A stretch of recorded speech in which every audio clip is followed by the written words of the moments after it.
মুসলমানরা কুরবানি দেয় এটা হলো ওয়াদাতা। এরা কুরবানি দেয় এজন্য এই পৃথিবীতে যেন জীবজন্তুর পশু পাখি যেন কমে যায়। এরা যে গরু ছাগল উট দুম্বা কুরবানি দেয় এর মাধ্যমে পৃথিবীতে যেন পশু পাখি কমে যায়, এজন্য তারা কুরবানি দেয়।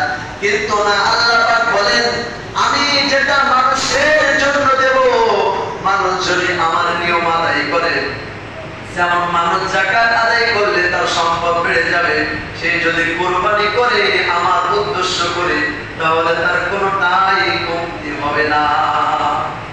এক সময় আগেরকার মানুষেরা আগেরকার মানুষদের যানবাহন ছিল না, তারা ওই ঘোড়ার উপরে করে বিভিন্ন জায়গায় চলে যেত। ঘোড়ায় এক দেশ থেকে আরেক দেশে চলে যেত। যখন যানবাহন চলে আসলো তখন থেকে এই ঘোড়ার আবির্ভাব কমে গেছে।